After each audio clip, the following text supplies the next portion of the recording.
A European parliamentary panel has wrapped up a 6-month investigation of American surveillance, calling for concrete steps to defend Europeans' privacy. It reflects the widespread anger among many Europeans at the Prism spying scandal. But it also notes the need to take into consideration government efforts to prevent possible terrorist attacks. Approved by the Committee on Civil Liberties, Justice and Home Affairs, the report was the result of 15 hearings with EU and U.S. officials and experts participating.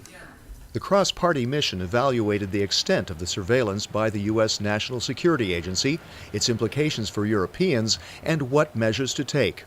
Axel Voss is the EPP Group's spokesman on the committee and is shadow rapporteur of the report. The first one would be, for me, the independency of technology, that the European industry will be better placed in this area, and of course the second one would be better data protection and for privacy and the data protection issues for our citizens, and the third one would be also the better protecting our EU institutions because they are spying on us and have this mass surveillance also on our institutions and representatives, and so therefore I would say we have to secure our telephone lines, our email, our SMS system, and so on.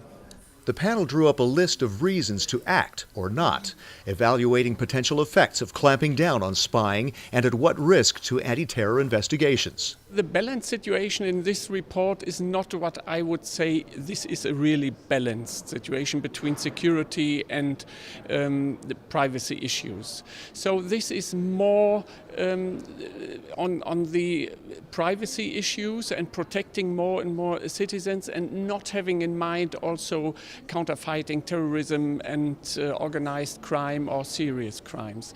So this, from my perspective, would be or should be a better balanced situation. Leave alone the SWIFT agreement or TFTP agreement, and the majority in other political groups would like to suspend it.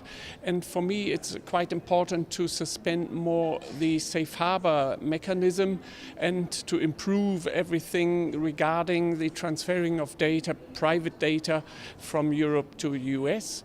But there we have an imbalanced situation from my point of view. The report concluded with a 7-point plan calling for an EU Digital Habeas Corpus to better defend the right to privacy. It called for suspension of the Safe Harbor Agreement that allows exchange of personal data between the U.S. and Europe, pending review of the process and the closing of any loopholes. In the longer term, the report calls for a European policy on IT independence. We have to have the courage to get more independency from the US techniques and technology, and so routing might be leads to a better situation for our privacy.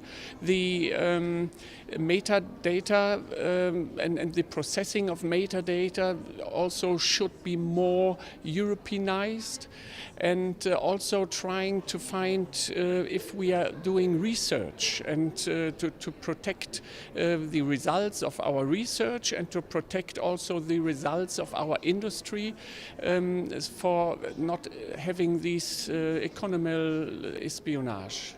The next steps set up monitoring and oversight mechanisms this spring. The full Parliament is to vote on the report in March. A digital habeas corpus could be a significant step toward protecting Europeans' right to privacy. But it is hoped that it doesn't mean shutting down legitimate anti-terror investigations. It's a delicate balance to strike in a European Parliament with sharply differing views. Find out more about the activities of the largest political force in Parliament by checking eppgroup.eu. Thanks for watching, and see you again soon.